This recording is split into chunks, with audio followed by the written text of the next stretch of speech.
പ്രിയപ്പെട്ട വിദ്യാർത്ഥികളെ, നമസ്കാരം. നമ്മൾ പുതിയൊരു അക്കാഡമിക് ഇയറിലേക്ക് പ്രവേശിച്ചിരിക്കുകയാണ്.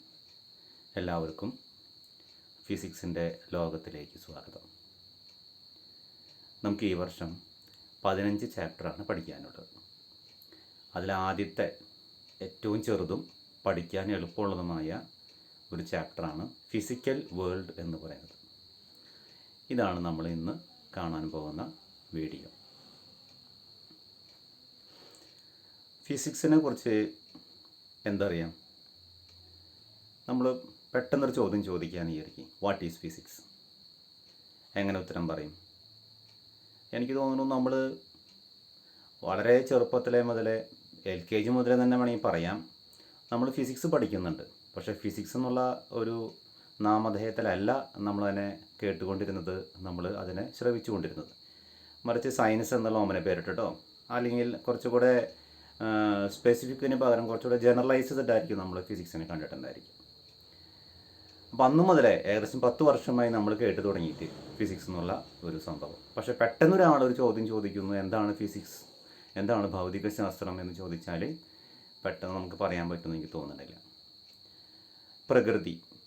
പ്രകൃതിയിലെ പ്രതിഭാസങ്ങൾ, അതിനെക്കുറിച്ച് പഠിക്കുന്ന ശാസ്ത്രശാഖയാണ് ഫിസിക്സ് അഥവാ ഭൗതികശാസ്ത്രം. നോക്കൂ, ഏകദേശം 500 വർഷങ്ങൾക്ക് മുൻപ് there was no branch of knowledge called science. Science എന്ന് പറയുന്ന ഒരു ബ്രാഞ്ചേ ഉണ്ടായിരുന്നില്ല. അത്രേ കേൾക്കുമ്പോൾ രസമായിട്ട് തോന്നുന്നുണ്ടാവും അല്ലേ? എല്ലാ വിഷയങ്ങളും പഠിച്ചിരുന്നത് നാച്ചുറൽ ഫിലോസഫി എന്ന് പറയുന്ന ഒരു ടോപ്പിക്കിൻ്റെ കീഴിലായിരുന്നു. തത്വശാസ്ത്രമെന്നോ സ്വാഭാവിക തത്വശാസ്ത്രമെന്നോ പ്രകൃതി തത്വശാസ്ത്രമെന്നോ നമുക്ക് വേണമെങ്കിൽ പേരിട്ട് വിളിക്കാം. അതിൻ്റെ അടിഭാഗത്തായിരുന്നു സയൻസ്, മാത്സ് തുടങ്ങിയ എല്ലാ വിഷയങ്ങളും കോമൺ ആയിട്ട് പഠിച്ചത്. Periodic occurrence of day and night, the rainbow, flash of lightning etcetera were subjects of interest to them. ഈ നാച്ചുറൽ ഫിലോസഫി പഠിച്ചിരുന്ന ആൾക്കാർക്ക് ഈ പറഞ്ഞ പോലെ തന്നെ രാത്രിയും പകലുണ്ടാവുന്ന കാര്യങ്ങൾ, മഴവില്ല്, അതുപോലെ നല്ല ഇടിമിന്നലും അതിൻ്റെ ഇടികുടുക്കും തുടങ്ങിയ വിഷയങ്ങളെക്കുറിച്ചൊക്കെ അവർക്ക് താല്പര്യം ഉണ്ടായിരുന്നെങ്കിലും ഇതെങ്ങനെ, എന്ത് എന്നൊക്കെ അവർക്ക് പ്രതിപാദിക്കാൻ അഥവാ എക്സ്പ്ലെയിൻ ചെയ്യാൻ പറ്റാണ്ട് പോയി. The word of physics originate from the Greek word physis which means nature. എന്ന് നേരത്തെ പറഞ്ഞു, physics is a branch of science which deals with nature and natural phenomena. അതിന് പറയാനുള്ള കാരണം ഇതൊരു ഗ്രീക്ക് വേർഡായ ഫ്യൂസിസിൽ നിന്ന് ജന്മം കൊണ്ടു എന്നുള്ളതുകൊണ്ടാണ്. ആ വാക്കിൻ്റെ ഇംഗ്ലീഷ് മീനിങ് എന്ന് പറയുന്നത് പ്രകൃതി, നേച്ചർ എന്നുള്ളതാണ്. ഇനി പ്രകൃതിയിലെ പ്രധാനപ്പെട്ട ഫോഴ്സുകൾ, ഈ ഭാഗത്തുനിന്ന് മാറി മാറി ചോദ്യങ്ങൾ ചോദിക്കാറുണ്ട്. അതുകൊണ്ട് തന്നെ എക്സാമിനേഷൻ പോയിൻ്റ് ഓഫ് വ്യൂവിൽ വളരെ ഇമ്പോർട്ടൻ്റ് ആയിട്ടൊരു ഭാഗമാണിത്. 2 മാർക്കുള്ളെങ്കിലും ഈ ചാപ്റ്ററിൽ നിന്ന് ആകെ നമ്മൾ പ്രതീക്ഷിക്കുന്ന ഒരു ചോദ്യം ഇത് മാത്രമാണ്, ഫണ്ടമെൻ്റൽ ഫോഴ്സസ് ഇൻ നേച്ചർ. 4 ഫോഴ്സിനെ കുറിച്ചാണ് നമ്മളിവിടെ പരാമർശിക്കുന്നത്. 1 nuclear force, 2 electromagnetic force, 3 weak nuclear force, 4 gravitational force. അതിലെ ഒന്നാമത്തെയാണ് നമ്മൾ ഫസ്റ്റ് കാണാനായിട്ട് പോകുന്നത്, സ്ട്രോങ് ന്യൂക്ലിയർ ഫോഴ്സ്. ഈ 4 ഫോഴ്സിൽ ഏറ്റവും സ്ട്രോങ്ങസ്റ്റ് ആയിട്ടുള്ള ഫോഴ്സാണ് നമ്മൾ ഈ പറയുന്നത്. നമുക്കറിയാം, ഒരു ആറ്റത്തിൻ്റെ അതിൻ്റെ മധ്യഭാഗത്ത് അതിൻ്റെ കോർ റീജിയൻ എന്ന് പറയുന്ന ന്യൂക്ലിയസ് ഉണ്ട്. ഏതൊക്കെയാണ് പ്രധാനപ്പെട്ട ന്യൂക്ലിയോൺസ് അഥവാ ന്യൂക്ലിയസിൻ്റെ ഉൾഭാഗത്തെ കണ്ടൻറ്റുകൾ? നമുക്കറിയാം, പ്രോട്ടോൺസ് പോസിറ്റീവ് ചാർജ് ഉള്ളത്, പിന്നെ ന്യൂട്രോൺസിന് ചാർജില്ല, ചാർജ്ലെസ് പാർട്ടികളായിട്ടാണ് നമ്മളതിനെ പലപ്പോഴും പറയുന്നത്. ന്യൂക്ലിയസിന് പുറത്ത് വ്യത്യസ്തമായിട്ടുള്ള മേഖലകളിൽ ഓർബിറ്റൽസ് എന്നുള്ള വാക്കാണ് ഉപയോഗിക്കുന്നത്.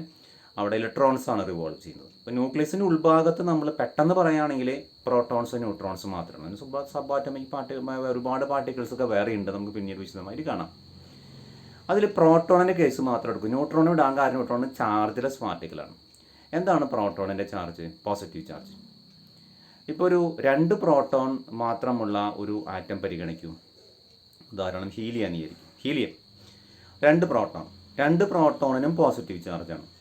ഈ 2 പ്രോട്ടോണിനും പോസിറ്റീവ് ചാർജ് നമ്മൾ മുൻപേ പഠിച്ചിട്ടുണ്ട്, ലൈക്ക് ചാർജസ് റിപ്പൽ.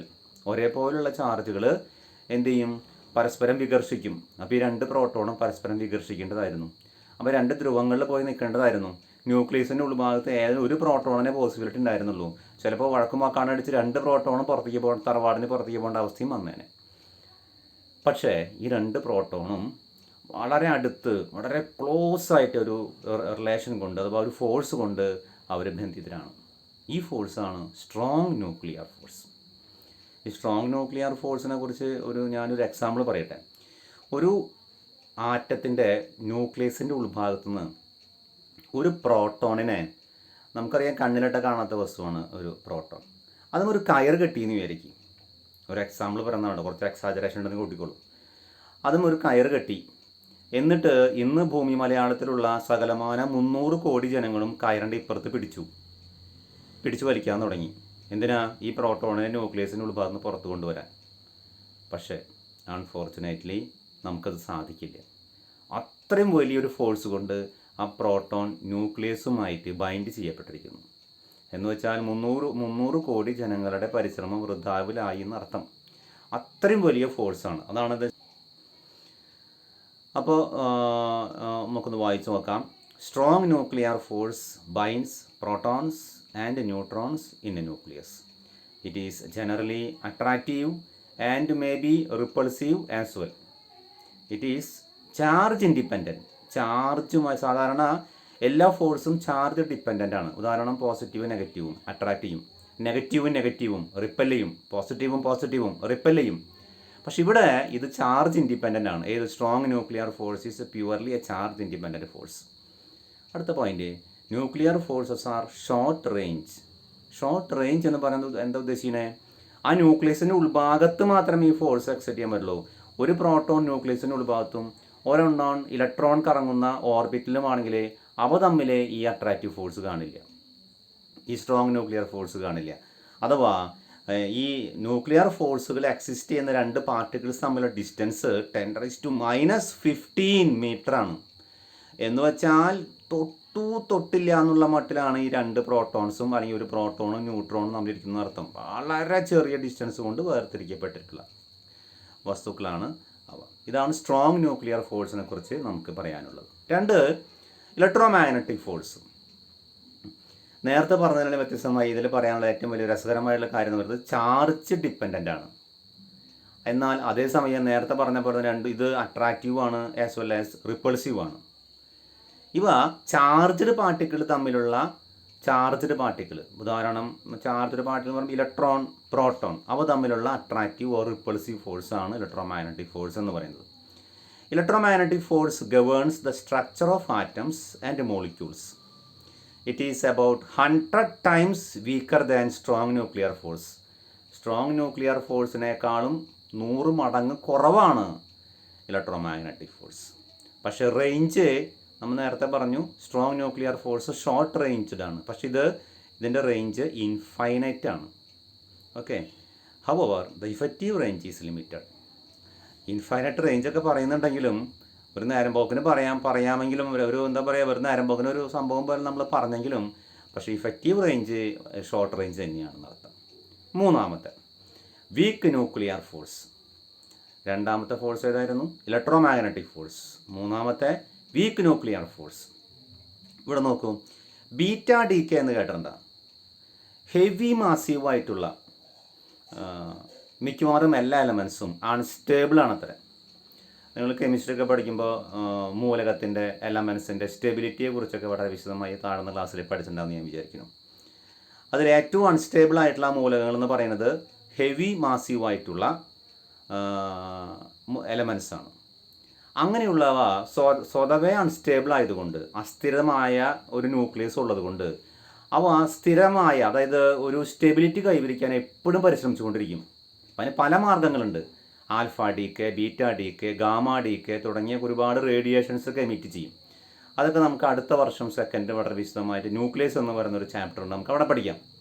അപ്പോൾ ഇവിടെ പറയാനുള്ള കാരണം ബീറ്റ ഡീക്കെ എന്നുള്ള ടേം വന്നതുകൊണ്ടാണ്. Week nuclear force involves in certain nuclear processes such as beta ഡീക്കെ. Beta ഡീക്കെ എന്ന പ്രോസസ്സ് നടക്കുന്ന സമയത്തുള്ള ചില ഫോഴ്സാണ് ഇവിടെ വീക്ക് ന്യൂക്ലിയർ ഫോഴ്സ് എന്നുള്ള പേര് വിളിച്ചിരിക്കുന്നത്. It is about 10⁻13 times weaker than strong nuclear force. അപ്പോൾ സ്ട്രോങ് ന്യൂക്ലിയർ ഫോഴ്സിനേക്കാൾ 100 ടൈംസ് വീക്കറാണ് നമ്മുടെ തൊട്ട് മുൻപ് പറഞ്ഞ ഇലക്ട്രോമാഗ്നറ്റിക് ഫോഴ്സ്. ഇത് 10⁻⁻13 ടൈംസ് വീക്കറാണ്. ഓക്കെ, ഇതും ഒരു ഷോർട്ട് റേഞ്ച്ഡ് ഫോഴ്സ് ആണെന്നാണ് പറയപ്പെടുന്നത്. നാലാമത്തെയും അവസാനത്തെയും നമ്മൾ ആപ്പിള് തലയിൽ വീണ സയൻറ്റിസ്റ്റ് ഇതിനെക്കുറിച്ച് വളരെ വിശദമായി നമ്മൾ ഗ്രാവിറ്റേഷൻ ഫോഴ്സിൽ നമ്മൾ പഠിച്ചിട്ടുണ്ടാവുമെന്ന് വിചാരിക്കുന്നു. ഇതാണ് ഏറ്റവും weakest force in nature. Gravitation force is the weakest one. Okay, it is a force of attraction between two bodies by virtue of their masses. ഞാനും നിങ്ങളും തമ്മിൽ, ജീവനുള്ള വസ്തുക്കളും മാത്രം തമ്മിലല്ല, ജീവനില്ലാത്ത വസ്തുക്കളും തമ്മിലും ഉള്ള ഫോഴ്സ്, അട്രാക്റ്റീവ് ഫോഴ്സിനെ പറയുന്ന പേരാണ് gravitation force. Okay, gravitation force governs the motion of satellites, planets around the sun and stellar evolution. Okay, it is the weakest of the 4 types of interactions. It is about 10⁻39 times weaker than the strong nuclear force. But it has infinite range. Infinite range ഉണ്ട്. കാരണം ഭൂമി, സൂര്യൻ, അവ ഡിസ്റ്റൻസുകൾ compare ചെയ്യാൻ പോലും പറ്റൂല. നമുക്കറിയാം, ഒരു സെക്കൻഡിൽ പ്രകാശം സഞ്ചരിക്കുന്ന ഡിസ്റ്റൻസ് എന്ന് പറയുന്നത് ഏകദേശം 3 ലക്ഷം കിലോമീറ്ററാണ്. 3 ലക്ഷം കിലോമീറ്റർ ഒരു സെക്കൻഡിൽ പ്രകാശം തടസ്സങ്ങളൊന്നും നിലയിൽ സഞ്ചരിച്ചുകൊണ്ടേയിരിക്കും. സൂര്യനിൽ നിന്ന് പുറപ്പെടുന്ന പ്രകാശം ഭൂമിയിലേക്ക് എത്തിപ്പെടാൻ ഏകദേശം 3 മിനിറ്റ് സമയം വേണ്ടി വരുന്നതാണ് പറയുന്നത്. എന്ന് വെച്ചാൽ 3 മിനിറ്റ് എന്ന് പറയുമ്പോൾ ഏകദേശം 180 സെക്കൻഡ്. ഒരു സെക്കൻഡിൽ 3 ലക്ഷം കിലോമീറ്റർ. അങ്ങനെയാണെങ്കിൽ 3 ലക്ഷത്തിനെ 180 കൊണ്ട് മൾട്ടിപ്ലൈ ചെയ്യുക. അത്രയും കിലോമീറ്റർ ദൂരെയാണ് ഭൂമിയിൽ നിന്ന് സൂര്യൻ. പക്ഷേ ഈ സൂര്യൻ ഭൂമിയെ ആകർഷിക്കുന്നുണ്ട്, അതേപോലെ ഭൂമി സൂര്യനും ആകർഷിക്കുന്നുണ്ട്. എന്ന് വെച്ചാൽ ഈ ഫോഴ്സ് ഒരു ഇൻഫൈനൈറ്റ് റേഞ്ച് ഓഫ് ഫോഴ്സ് ആണെന്നർത്ഥം. ഓക്കെ, പക്ഷേ ഏറ്റവും വീക്കസ്റ്റ് ഫോഴ്സാണ്. അപ്പോൾ ഞാനിവിടെ ഒരു പെട്ടെന്ന് തിരിച്ചറിയാൻ വേണ്ടിയിട്ട് ഈ fundamental forces of nature just നിങ്ങളുടെ മുന്നിലേക്ക് 4 പ്രധാനപ്പെട്ട ഫോഴ്സുകളൊന്ന് കാണിച്ചു എന്ന് മാത്രമേ ഉള്ളൂ.